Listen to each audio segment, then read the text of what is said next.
Educating, informing, serving. Fact TV, keeping government honest.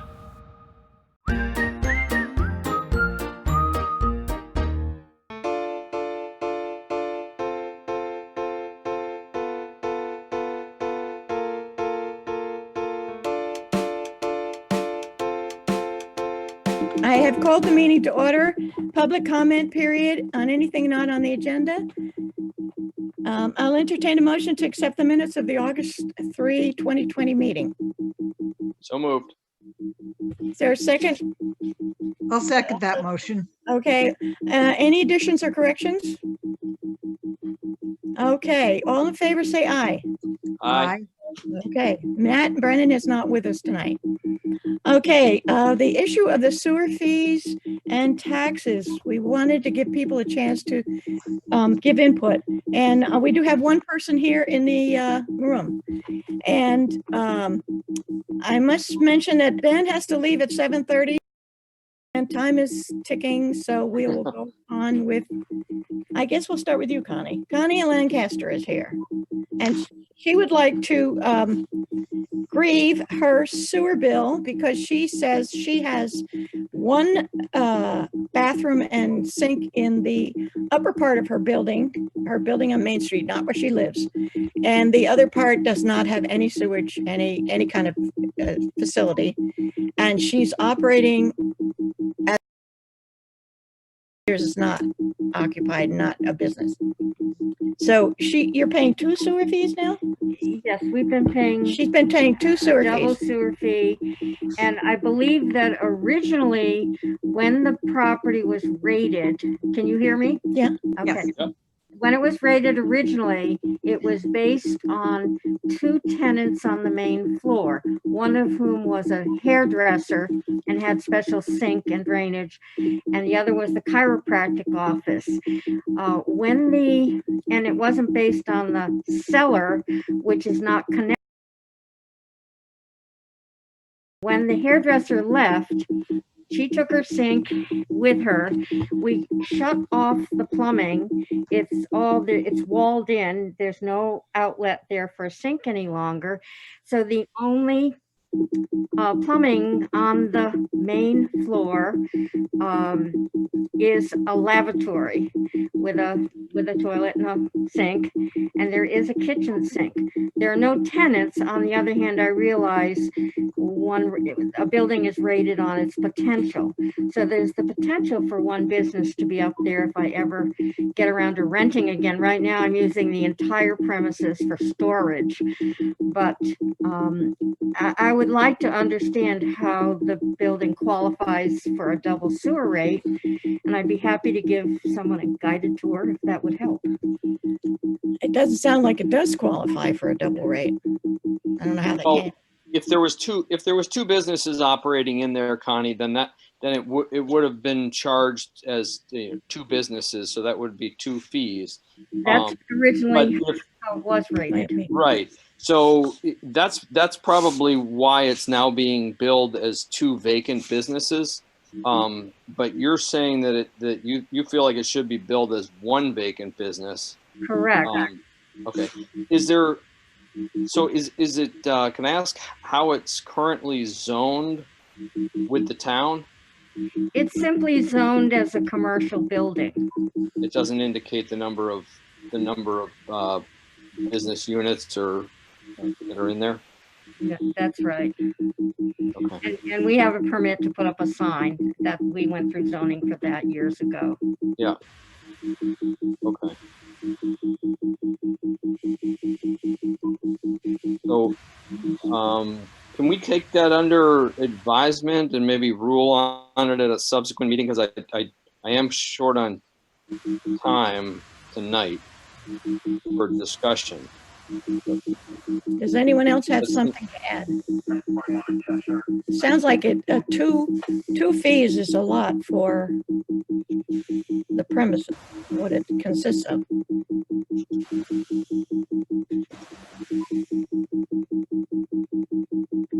Okay. Anyway, I guess my suggestion would be, can we table that until our next meeting to rule on? And All right. Connie, maybe you can hold off on sending the fee in until we rule on it. Okay, I will do that. And if you'd like a written statement, I'd be happy to submit that. Okay, that would help.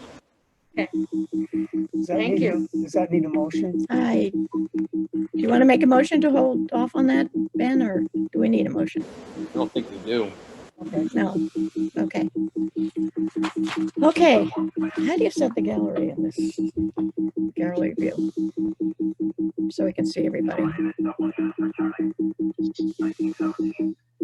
Okay, that's better.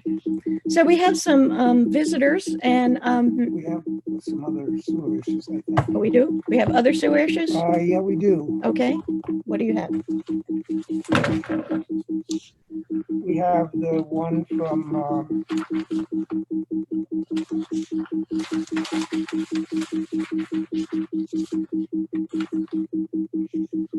we have the one from Ann Guyan, who is Okay. wanted us to revisit our decision on.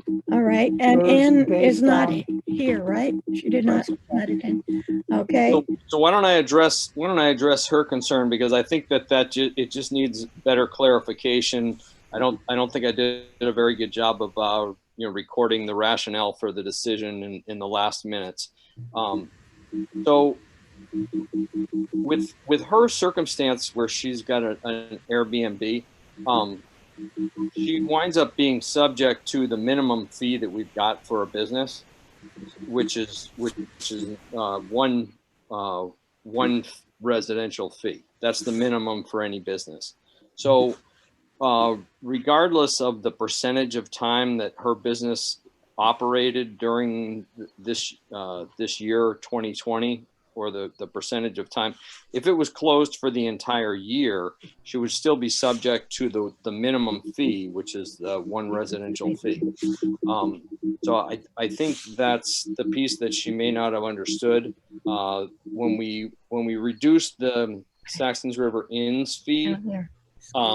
Click on I don't remember the exact figures, but it went from some multiple of number of fees down to half of that, but it was still well in excess of the minimum, which is one fee. So Carl, maybe you could just record in the minutes that in her case, regardless of the amount of time that her business is operating, as long as she still has a business open, which she does, the percentage of time that it's open, it's still subject to the minimum fee, which is one residential unit.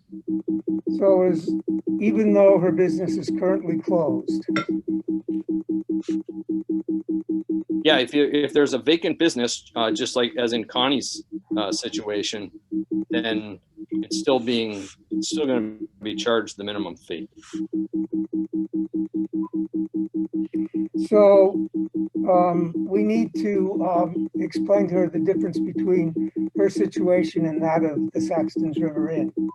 Which Well, does she's not- also open right now, currently. But no, she's not open. It doesn't, but the point is, it doesn't matter whether she's open or not. She's got a business that she's running out of that house, and if it's closed, then it gets billed as a vacant business, which is the minimum fee. And in her case, because of the way the calculation works, when it's operating, it's still subject to the minimum fee. So it's not a unique situation, but that's the rationale.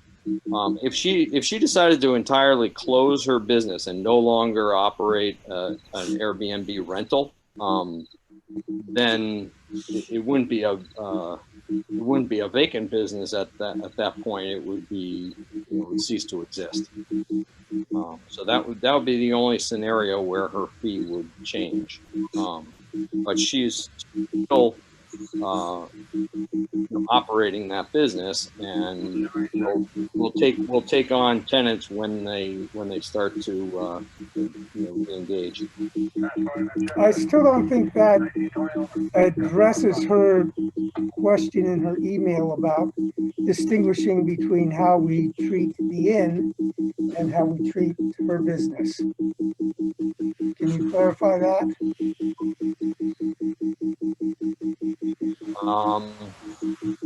Yeah, so the inn, and I'm sorry, I don't have the figures in front of me, but let's say, for instance, that the inn normally would pay eight sewer fees, and because they're only open half of the year, they're going to pay 4 sewer fees. Okay, Whereas when she's operating her business, she pays 1 fee, and if the business is vacant, it pays 1 fee because that's the minimum. So you can't reduce that in half because it's always subject to the minimum fee of 1. okay, I think I've got it. You can take a look at what I put in the minutes and make sure I've got it right. Okay. And minutes come. I know. Did you have something to say, Amy? So I just wanted to be clear. So if the business, she went through in her email very carefully comparing what we told her, what we told the Saxtons River Inn, and what her That's right. understanding of her own business is. But what you're making clear tonight, Ben, is that if there is a business property, even if it is not operating, it is subject to the minimum fee, which is 1 That's correct. sewer Because fee. at any time she could begin to operate again. Well, what she says in her email is that her calendar is blocked and she is not going to be operating through the end of 2020. Her business is closed, she says. That may be correct, but the sewer fee runs into 2021. The sewer fee is for the coming year, not for the past year. That's for 20. Right. 2020, 21. July 1st. So what she asks is to reduce her fee by 50%, but you're explaining that she is at the minimum, which is quite at the minimum. different. Yeah. She's at the minimum already. Okay, do you have Okay, another one? I think I got that. No, it was just Ann and Connie, I think. Okay. Okay, I think we're ready to move on and welcome our visitors from Vermont Academy. I think you can all see their names. I know Jennifer and Dave. Yes, so And- we have Dave Hodgson, Jeff Seaton, Brian Gilloran, Robin Patch, and David Petrie here together tonight to Right. answer any questions. Welcome. Thank you so much for letting us meet with you. This is such an unprecedented time, as we keep hearing, but one of the most important things about Vermont, besides our great rural location, is that we look out for each other, and that has a great deal to do with the good statistics we have right now. So I'll just briefly tell you that we started our planning back in April, really end of March, and our main guideline, of course, is our state guidelines, but we have had a team of administrators, board members, as well as professional consultants who have looked at our plan and helped us develop it. And just in the interest of time, I thought what I would do is I would let Brian Gilloran, who's our project manager, kind of give you the rough outline of what our plan is, and then Robin, and he's our Dean of Student Life, and then Robin Patch, our Director of Health Services. We'll talk a little bit about the COVID testing and any other contact tracing or things that have to do with our processes. And then we can open up for any questions that you might have about our plan. And if questions occur later, we can say where to direct those so that we can answer them. So thank you again, and I'll turn it over to Brian to outline our plan. Can you hear? Hey everyone, how you doing? Brian Gilloran. Thank you for inviting us tonight. I won't go into too much detail. We have a very comprehensive plan, obviously, that we're working closely with the state to follow. The most pressing thing, obviously, was getting our students back to campus, and then the health and safety of our community as well as the greater village was our most paramount thing. Brian, could you sit closer to the camera? I'm having a hard time hearing you. Thank you. Sure, I can get closer. We're also, I think, getting a little reverb kind of, Louise, off of your thing. So maybe if you mute, it might help a little bit, but maybe that's just me. Is this better? Can you hear me? Yeah.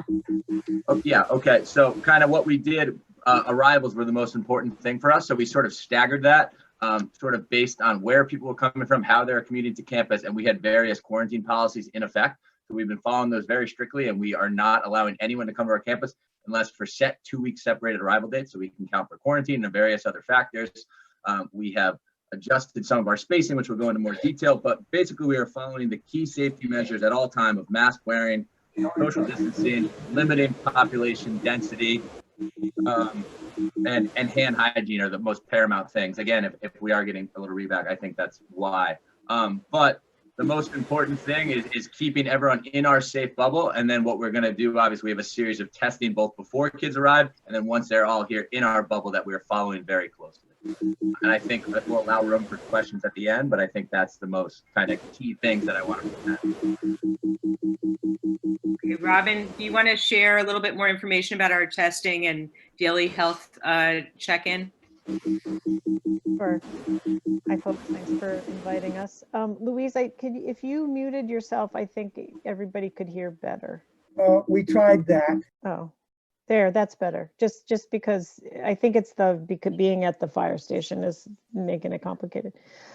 So as Brian said, we're doing testing. So we partnered with an independent school group that's partnering with a lab called Centogene. And we are on Saturday, which is 7 days after the bulk of everybody came back, testing every single person, every employee, every student on campus. And we plan to repeat that as was previously said after each vacation. We're only having 2 vacations, 3 times that we come back to campus. Over the course of the year, kids won't be leaving for shorter vacations like long weekend because there's no way to then create a quarantine period with those short vacations. So we're just having one long vacation between December and January and another one in March. In addition to that, we are hoping to add some other testing, actually on-site quick testing that we don't have our hands on yet, but we're in line to get it ordered. It was donated by a parent that would allow us to do some random screening of the community in between those major test times. So there's some, in the medical community, there's some controversy about whether that's, useful or not useful. We felt like it would give us some extra, security, that it would just feel good. As Brian said, we're really standing on the, basic 4 ways that science agrees mitigates risk for COVID, which is wearing our masks, oh, I thought you guys were all raising your hands. I'm not reading the chat and talking. I was like, oh, look at all these questions. But wearing our masks, washing hands. Jeff ordered, many more hand sanitizer stations. They're all over campus. And also sanitization or sanitizing. So classrooms and any space on campus now has the ability to wipe down between uses, wipe down surfaces, wipe down supplies between uses. And then also maintaining distance. That, of course, is the trickiest one with the teenagers. We have everybody back pretty much right now, and they're doing okay. Like we can't really keep them exactly 100% apart. They haven't magically turned into 100% compliant with the adult requests teenagers, because no teenagers are. But for the most part, they're wearing their masks, they're keeping their distance, we're all getting into the rhythm of it. And aside from that, we have daily health screens of all employees. Everybody that lives on campus is required to do a self-survey every single day and submit it in a Google form that I can review and that Jeff can review. Everybody who works on campus has to submit that before they come to work every day. Every contractor that comes on campus has to submit that before they come. And then day students, because we're following CDC, as Jennifer said, we've talked to some experts, we've made our plans based on medical guidance like CDC, Department of Health, and also the guidance coming down from the Chamber of Commerce, from the Agency of Education in Vermont.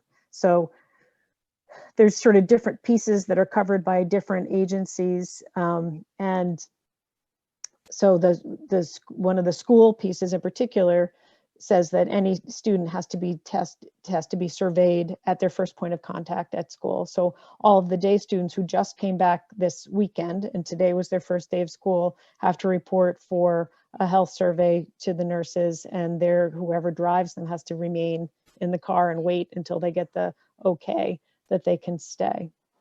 The boarding students also get health surveys every single day.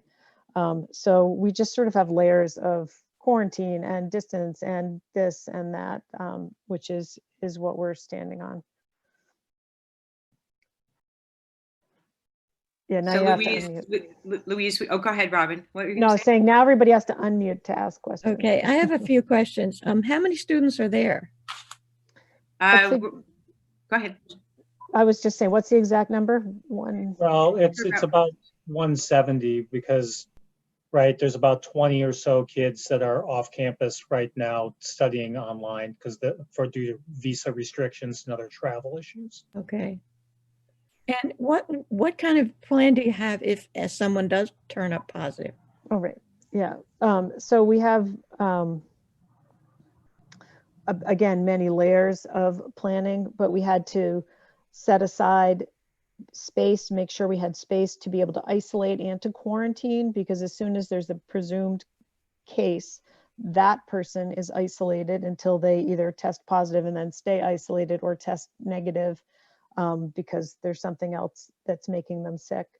And then we have to address all their begin some contact tracing, right? So look at their close contacts, and anyone who's identified as a close contact then has to be quarantined. So we've set aside some dorms rather than put kids in them right away. We've left them open to be these quarantine spaces. And also depending on which cohort of kids needs quarantining, like if like a roommate would definitely need a quarantine, right? And we're also going to be conservative in our definition of close contacts, in that if any students that share a bathroom, we would identify all of those shared bathroom as close contacts. So it might be that an entire floor in a dorm is quarantined for a period of time while we're assessing a case or something like that. So I think the recommendation is to have 5% of your capacity available, and that's I think, I don't remember the math, but we have a lot, we have plenty. I assume there'll be no inter-school sports. I'm going to let you answer that. Right now, yeah, I'm happy to answer that. I mean, I've been working with the Lakes Region athletic directors in all those schools, most of the schools in New Hampshire. Right now, there is a plan to do sports starting October 3rd. All these schools have, we've all, and Jennifer's been working with those heads of schools. They all have similar plans that we do, that our boarders are here and they're not leaving campus. You know, our kids are here some are here from August 15th till December 10th and not leaving campus. We'll have these games the way we're doing it. You know, again, we'll see if we can. You know, as of now, the state, I don't believe is going, you know, I have to look. I think they'll change it coming up, from my understanding, when we hit a phase 3. So we would travel to, our boys teams may travel to Kimball Union Academy. There are girls teams coming here. So we're staying with one school one weekend. You know, communication with those schools. Obviously, if it's not safe for us to be going because either we've had cases on campus or they've had cases on campus, and then we're not going. The same as if, you know, for some of these sports families, the weekend, the off-season teams have been important for some of these kids. We're not allowing none of these schools are allowing the kids to do that. If they're caught in violation of that, that school needs to report, and we'll make a decision whether we're going to play them or not. And most likely, you know, or they're not sending that kid, right? And to figure out how safe it is to travel. So there is a plan, and it's always, you know, it's fluid because everything in this COVID is fluid. And we're trying to give our kids some sort of outlets here. But we're to recognize, if you look at where all of the schools that we play and you look at the Vermont travel map, they're all blue counties and safe to go. If they're not, then we most likely cannot go. So parents would not be allowed to attend these games, I would think. Correct. Okay. No parents. Yeah, no parents coming to the No outside games. people. No outside people. The only people that are allowed to watch the games are the students on campus and the and the coaches, the faculty. Okay. And the kids are not allowed off campus to come downtown or anything? Right now they're not. I have spoken with Averill. I mean, I think, you know, we're looking at potentially starting if we've been here 2 weeks and after the testing goes. And I have talked to Averill about plans, and she's feeling comfortable to have, you know, we'll set up guidelines there. And I've talked to what those guidelines may be with Averill. You know, but we want to make sure our kids are here for these 2 weeks, Yeah, you know, what the guidelines are. So they've been instructed, no river, no market, you know, and then we'll see, as Robin said, we're getting all the kids tested. So either, I think the guidelines for Vermont, right, are from coming places is 7 days and a negative test or 14 days. So we'll follow that. And most likely by the time the testing comes back, it'll be almost 14 days anyway. Okay. Does anyone else have any Amy or Carl, have any questions? No? No, not me. Sarah has a question. Sarah. Oh, I can't see you in the dark. I know, it got On the dark. light. Well, I would have to get up. So what is your, I understand you have a really good plan in place for the staff who lives off campus. And I was wondering if you could share that, because I think that's going to make people feel really comfortable. I can do that, or Brian, do you want to, or Robin? Yeah, you've got the details more, you know, right in front of you, but we do have a good plan. And maybe Robin, why don't you speak to it, because it is a health question. Okay. I was actually, I bet Brian will do a better job with the community health agreement, just because he really crafted it with the other schools. So just, that's all, but yeah. Go ahead, Brian. They all want to give me the credit, but it was a team effort without a doubt. I will just say that we have a variety of community health commitments, which were adjusted based on the type of person in our community. So we have a community health commitment for our students, and then one that is derived for our faculty, including those that live off campus, what they cannot do, where they can and cannot go. And that's directly followed everything from the state as well as the CDC. So all parents, all students, and then a different version to faculty has been signed and turned into our administration. And staff as well. Correct. And I will let Jennifer speak to, or even Jeff, you know, exactly where those are being logged. Well, we haven't heard from Jeff, so.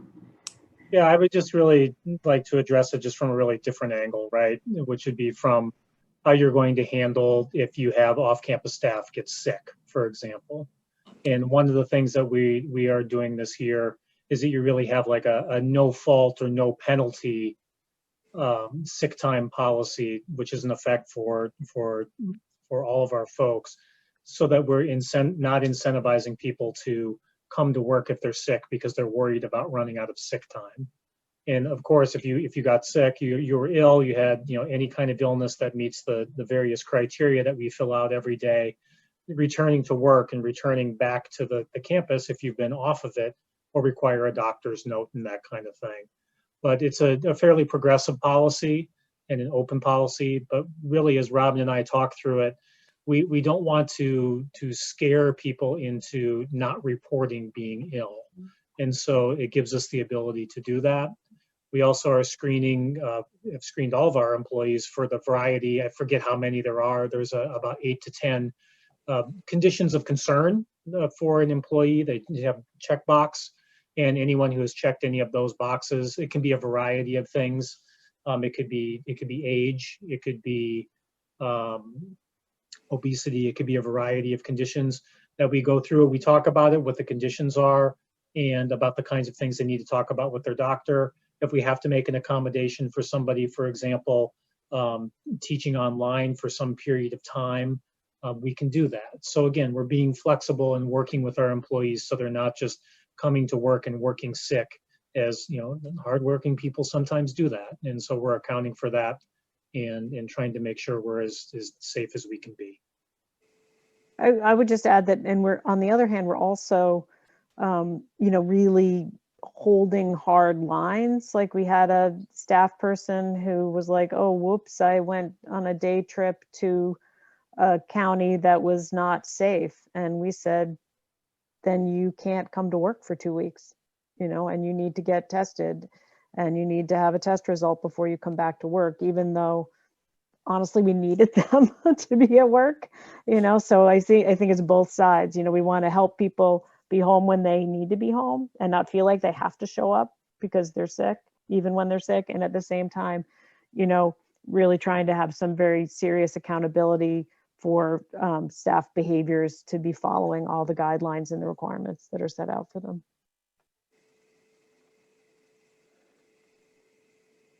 So I've got a question. Are you taking a stance on flu shots? That's an excellent question, Amy. Jeff and I have talked about this at length also, even today. So we have not previously required faculty or staff or students to get flu shots. And we didn't this year either. And in terms of the students, it's an opt-in, it's part of the health record. Maybe it's an opt-out, but it basically, they have to address the question.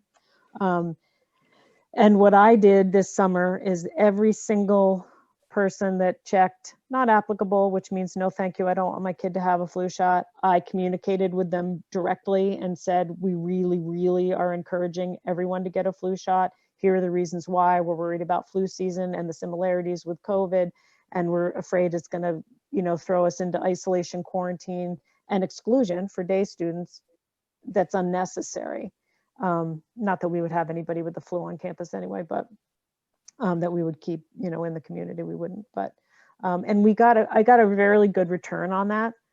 So I would say that by far most students will be getting the flu vaccine. And I ordered those in the spring, and we ordered many.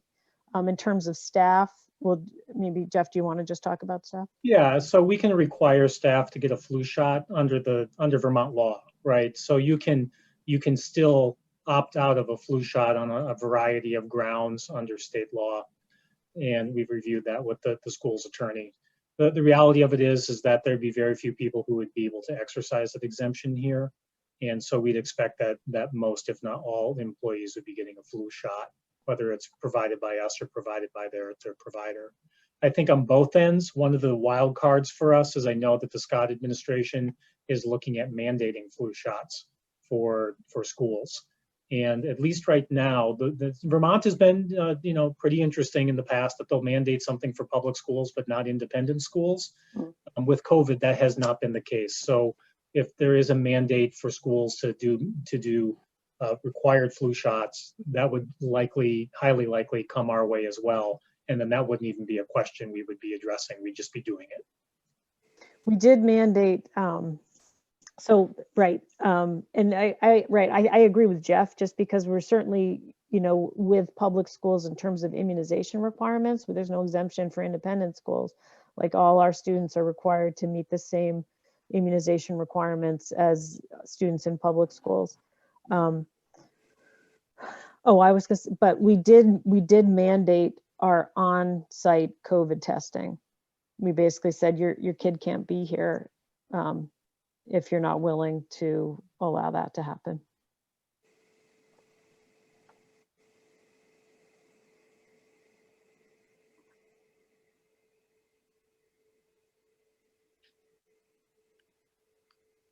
Okay, Carl has a question. You can't see Carl, but he's here. Yeah. I'm going to turn it so you can see Carl.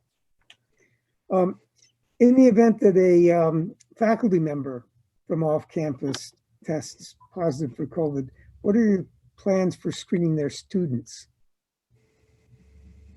Are they considered close contacts in the classroom? So it's very well. Close contact is a very specific definition of being at least 15 minutes within 6 feet of a person for 15 minutes or more.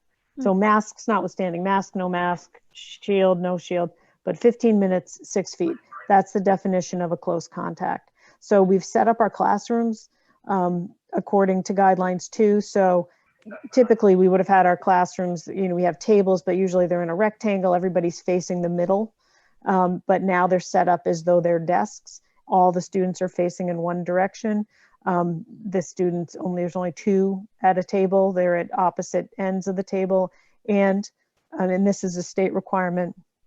We need to have seating assignments, so today we had like visits in our classes. We're not starting classes till next week, but I teach health. And so everybody sat down and I said, well, today, these are your seats, but think about whether you like them. Because when we start class, wherever you sit down, that's it. And that's to help with contact tracing. So I think in that case, like if I can picture the classroom I was in, the kids that were right up front, they would have been my close contacts if I ended up sick, because they were within, around 6 feet. It's actually farther than that, but we would probably, again, be conservative and call them close contacts. But it wouldn't be the whole classroom. And again, we're taking precautions between every class to wipe off all commonly touched surfaces, like every table, every chair, light switches, door, and anything else that other people were touching. Robin, can you address masks on campus? What'd you say? Somebody asked me about that, and I said I think everyone's wearing them, but I will They ask. are supposed to be all wearing masks, and we are all putting much effort into keeping their masks over their noses and over their mouths. We supplied some masks. Brian's packing list for the boarding students asked them to bring 5 masks. We're helping them wash their masks.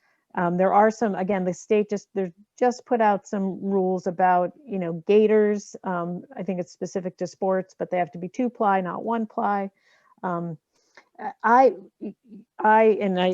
think that the school took my recommendation. There's many layers of what's a good mask, what's not a good mask, lots of studies at this distance and that distance and this kind of mask and that kind of mask. And some are better than others, but in the end, if everyone has a mask on, that's really doing us a lot of good. I think if we keep those kids from touching each other, if everybody's mostly wearing their masks, if we're washing our hands, I always say to the kids more than never, that we're going to be a much healthier community, and we have a pretty good shot at keeping the COVID at bay, or at least at a very low level. Well, it sounds like you've made a good plan, and we're grateful for that, especially us older folks. So with that, if there's not anything else you'd like to say. Celia, did you have a question? I thought I saw your hand up.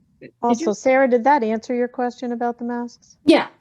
No, good luck to all of you, because I can't imagine a more difficult demographic to try to get them to adhere to something. Sarah, I was fairly skeptical, and I'm the administrator on duty tonight. Yeah. And so I was going around at dinner tonight, and there's really only 2 kids that I had to remind to put their masks. That's impressive. I'm not making, me, I would not make that up. Yeah. That kids are actually very, very, very compliant, and it was very, very surprising, because that's the same thing. So I actually found somebody on campus tonight who I didn't know who it was, not wearing a mask. Walked up to him and asked him why he was here, and that he needed to, leave campus, and that if he had business on campus, to remind him that he needs to have a mask to be on campus, and that person left. So I think we're all being pretty cognizant about that. Yeah. Does Vermont Academy have its own mask? Pardon? Do you have your own mask for sale in the students in the store? We had a bunch. I had like 300 made up, 200, 350 made up, and then we did order some Gator ones too that they can buy. So that we gave out at registration, and I have extras because they'll lose them. Yeah. And the state gave us a backup supply of teenager-sized masks, 1,000 of them. So great. We certainly have a supply if someone were to say, oh yeah, I don't have a mask. Well, health services can get them one 1,000 times over, which is great. Yeah. John, did you have a question? Yes, if John Bohannon, former Vermont Academy teacher. we live on Pleasant Street, if we see students skateboarding or walking unmasked the next period of time, to whom should we report? John, if they are Vermont Academy students, which is not always the case, but if they are, we want to know about it, and that should go to either Dave Hodgson or Brian Galoran. Okay, thank you. If they don't have their helmets on, John, get them in trouble for that too, okay? I was going to say the same thing. Tell us if they don't have a helmet on too, please, John. But just know that there are 2 homes in the village with teenage kids who don't look like Saxon server kids, because they're not, who are homeschooling from, I don't know where, New York, New Jersey. Their parents have rented a house, or and so there are kids out in the community who you might not recognize, who are not Vermont Academy kids. Thank you.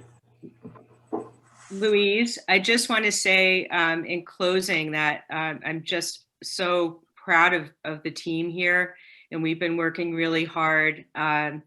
It's been great to see our students back, and the key to our success is really having them create some new habits and having unity on campus. So if everyone's doing the same thing, I think it's easier for them than the randomness maybe of being at home. So we're really hopeful. And if anybody has any other questions or comments, obviously we just answered John's question about that Dave and Brian are leading our student compliance, but also David Petrie on the call here is our communications head, our marketing and communications. So any questions that anyone has, Louise, can go through David or me, of course, and we will be absolutely open to them. And we know that this is a partnership. We are very much a part of the village and take that seriously, and the health and safety of everybody in it. So thank you for letting us share our plan, and we'd love to stay in dialogue with you. Well, thank you for coming and sharing your plan. Of course. And I just see you around the village sometime, but maybe we won't recognize you with your masks. Thank you. I added my email and my phone number to the chat, so if anybody wants to grab it from there. Okay, that's David. Questions. Okay, thank you very much. Thank you. Thanks, folks. Good night. vermontacademy.org. Good night. Thank you. Okay. You got that? Trying to get rid of it. How do I get rid of this Just a second. thing here? I guess I Just click outside it. outside it. I just click. Okay. No? Okay. Did this? Yeah, up there. Okay, sorry. Okay. Sarah, did you have something specific you wanted to? No, I was just going to stay on for the rest of the meeting, but I can leave. You can stay. You're welcome to stay.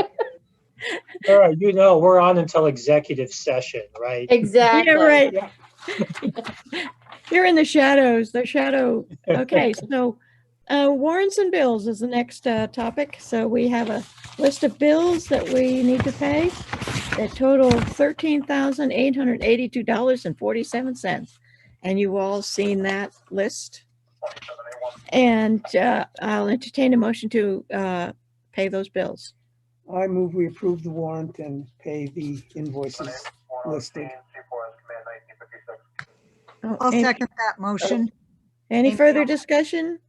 All in favor, say aye. We all have to say aye. Aye. Okay.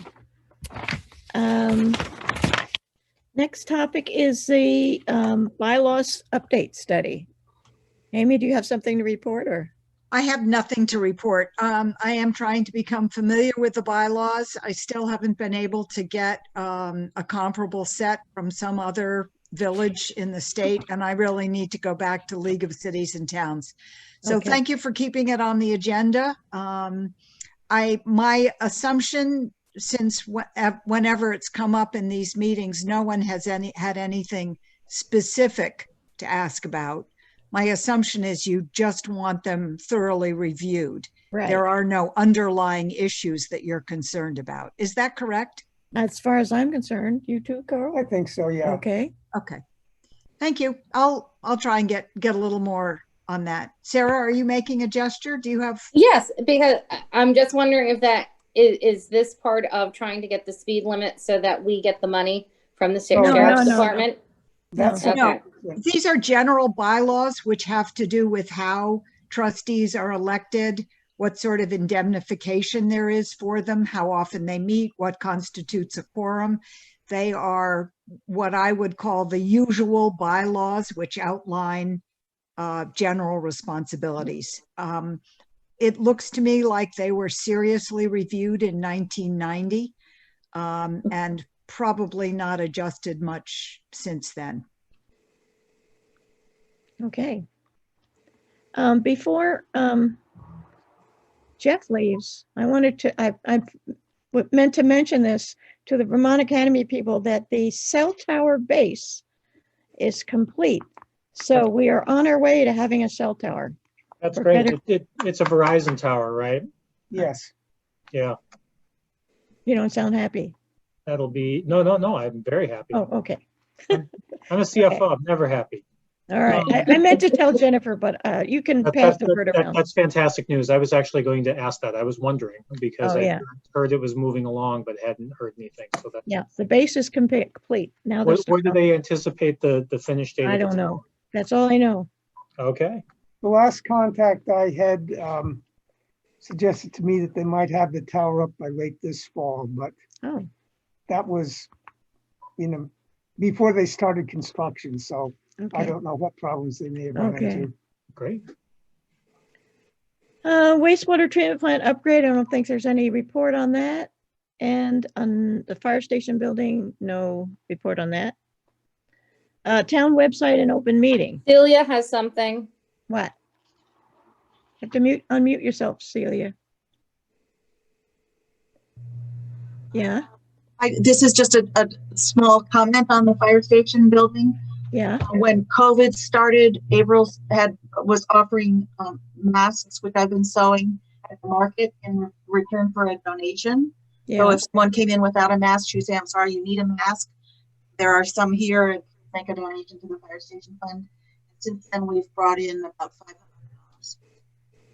So one of the reasons that we wanted to do that was to maintain awareness of the fact that the fire station is a project that's still in the works and is going to cost money. So that was just something that I wanted the trustees to know about. I'm not sure I understand what you said. The masks. She's raised $500. Wow. And kept awareness of the firehouse. Okay. And impressed many visitors to the village that we have cloth masks available. And literally it is a donation. So some people put in $1 and some people put in 20. And I think it's remarkable. So people are. Can we make more masks and put them in the basket? Sure. I think wants to make masks is welcome to do that. Okay. I have a simple pattern that I'd be happy to share. Okay. She's not a sweatshop, Louise. There's not little people in the background making masks. I gotta say, it's a great service. I mean, if you're like me and you've walked all the way there and then you realize you didn't put the mask in your pocket, it's so great to be able to buy one on the spot or donate for one on the spot. Okay, great idea. Maybe we should do some PR on that. Let's not get over.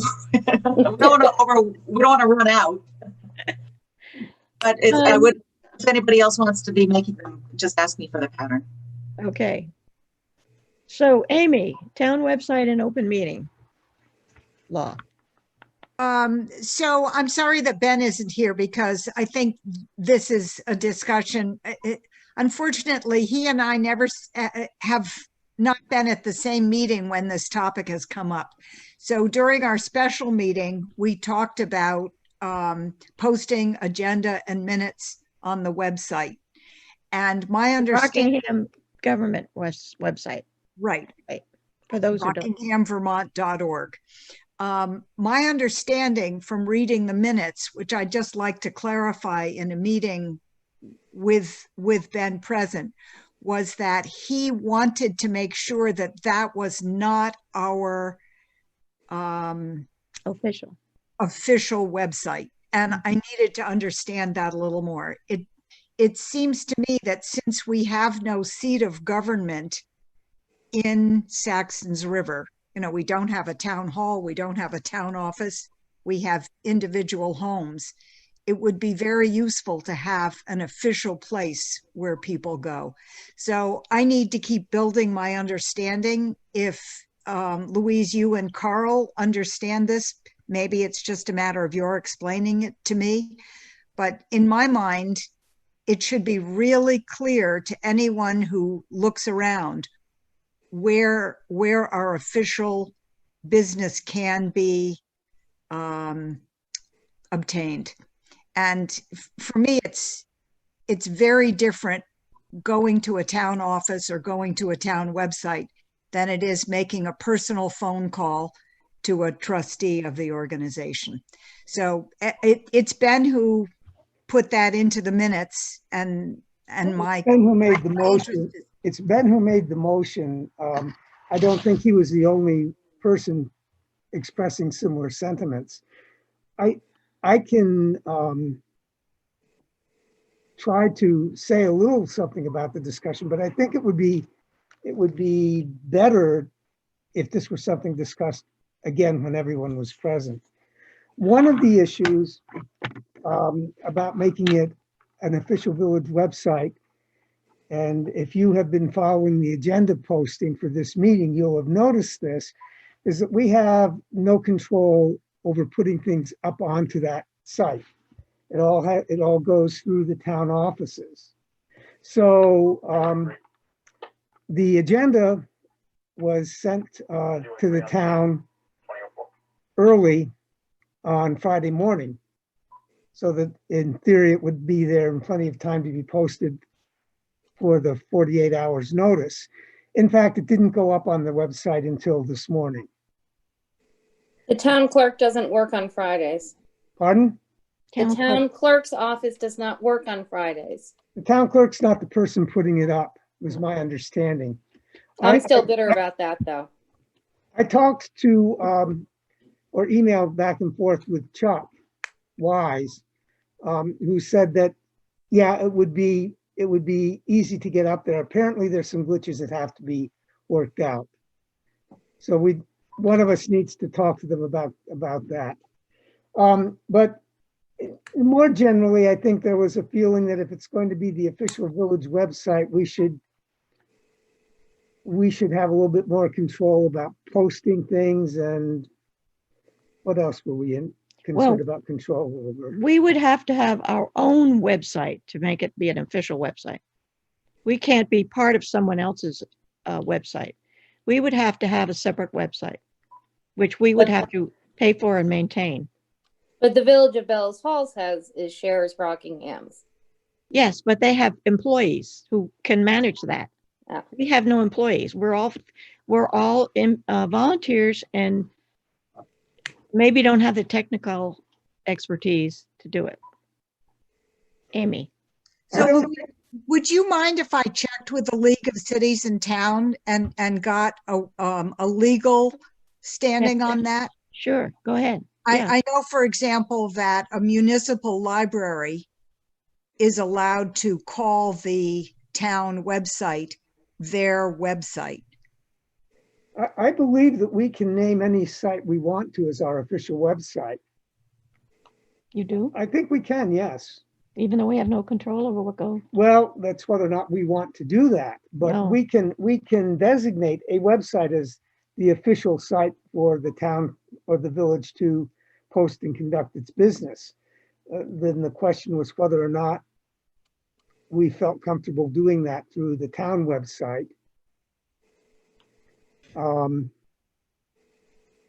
Yeah. I take your point, and I am happy at the idea that this would come up again in another meeting.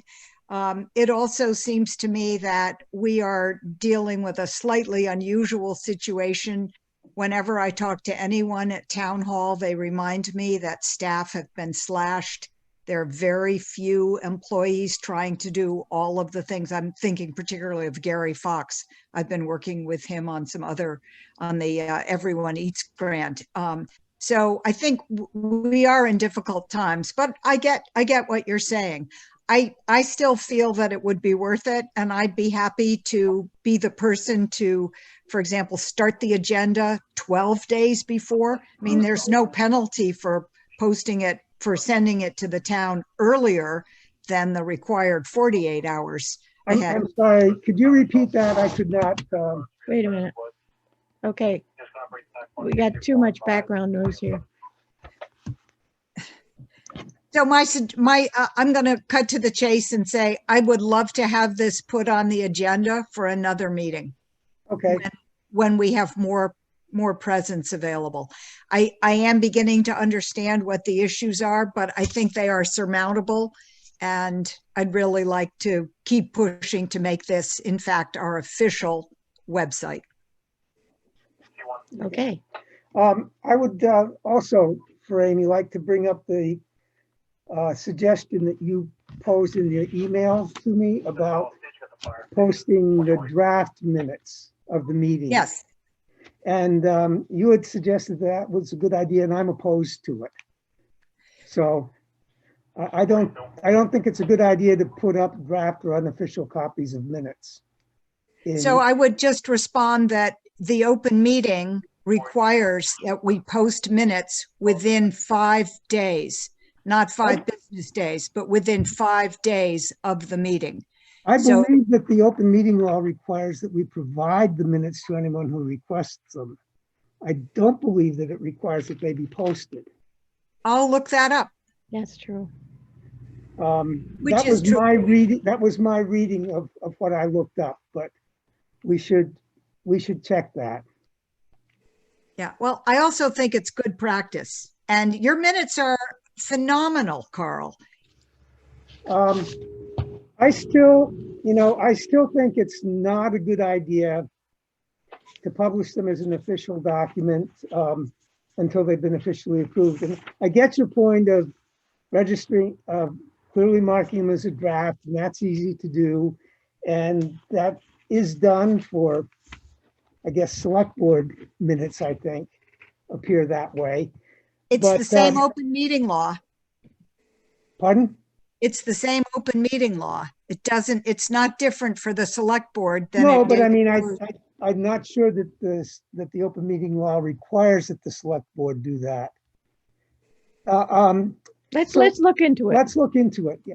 So Okay. I looked the day that I got your email. I looked at the minutes that had or hadn't been posted, and we were not the only ones who hadn't posted the minutes for the most current meeting within 5 days. So anyway, yeah, if you want to clarify that and see whether or not we have to, that'd be great. I'd be happy to do that. I mean, if we've got to, we've got to. I just don't think it's a good idea. Well, you can't post the minutes, the approved minutes until after we've had a meeting to approve them. Right. So And that's more than 5 days. So what Amy is suggesting is that the draft that I send out to The our draft. email list Yeah, be posted on the website. okay. It's very common in the other boards that I've been on. School board, 12 years, draft minutes always went up. Okay.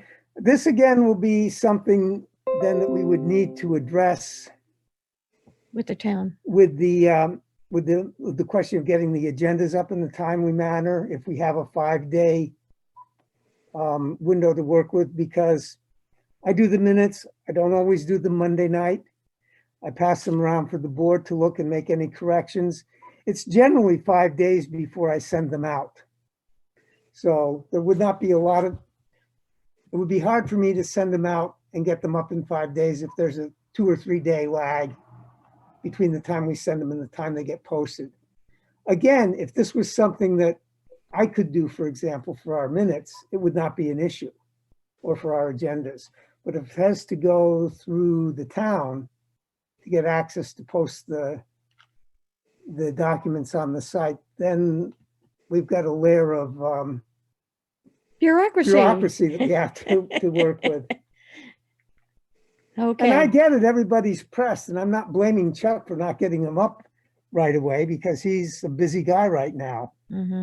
But it's hard to It's hard to do. And Louise, you had a question about the website, about whether or not the village should have a page. Yeah, because when you go on the website and you look and it says minutes and agendas, there's no indication that it's ours, that there's Bell's fault. They don't have it divided up by select board. It's all one thing. And they don't have it divided by select board and trustees, either trustee. So there's no way that people looking at the website would see Saxtons River and would know where to go. Are you looking at it now, Amy? You're muted. Amy, you're muted. You're muted. You're still muted. We can't hear you, Amy. Okay. I'm looking to see whether I could retrieve it by a search, but you're right. We need a group discussion. I just searched Village of Saxtons River meeting agenda and it pops up. Great. On the town of Rockingham, right? It goes right to Saxtons River Village Trustees. Okay. But if you look at the table of contents or the directory across the top, there's no obvious place for Saxtons River. I think that's what Louise was thinking of. Whereas Bellows Falls has a sort of a home page where it talks about the village and it talks about who the trustees are, gives contact information, has a picture of something on it. And I think that Louise was thinking we should have something like that for Saxtons River. You mean like where it says Town Select Board and then Bellows Falls Village Trustees? Yeah. Then the next natural one would be to have Saxtons River Village Trustees. Like yeah. Well, there's the whole town hall is closed on Friday. Oh, okay. So Rockingham that's why- Town Hall is open 7 a.m. to 4:30 because I'm sure there's a huge rush right at 7:05 to 4:30 p.m. Monday through Thursday. Okay. Okay. I cannot wait till next March. I'm gonna have so much saved up from coronavirus to address to the town at town meeting. Okay. Have we beaten this horse enough? Should we just put this on the agenda for the next meeting just to review? That'd be great. When we're all here. Okay. Okay. Is there any other business? No. Jeff, you want to say anything? No, you're- just listening. I was a public servant for 8 years, so I have a tendency to listen to this kind of stuff. Where are you from?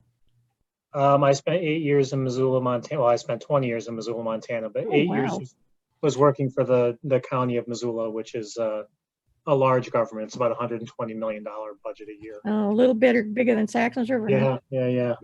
So I've heard everything from sewer and arguing about garbage to anything that you can imagine. I've listened to it all. Okay, good. And Jeff is a tremendous resource Yes. with water systems. Oh, I tried to help you, Sarah. Well, you did. have you visited our new sewer plant? I haven't. Actually, there's an interesting thing that's out there that's very pertinent to the COVID discussion when we're talking about sewer plants, because early detection so far has been really found in communities through testing of the sewer. I heard that. Yeah. So I've known about that for a couple months now, and I keep thinking about if I have no idea what kind of testing interval and cost that would be But, that was one interesting way where I was thinking about the academy and the sewer district perhaps partnering with each other. That would be a huge community benefit in terms of being able to test that. But I haven't been to the plant. I've been to several hundred of them in my career, but not recently. We have a special mascot down there. Oh gosh. What's his name, Celia? Sammy? See, I don't even find that funny. Okay. It's crude. It's crude. That's right. It's crude oil. Okay. Anything else? I guess we're going to end the evening on that note. I'll entertain a motion to adjourn. I'll move to adjourn. All in favor, say aye. Aye. Aye. Aye. Okay. Thank you all very much.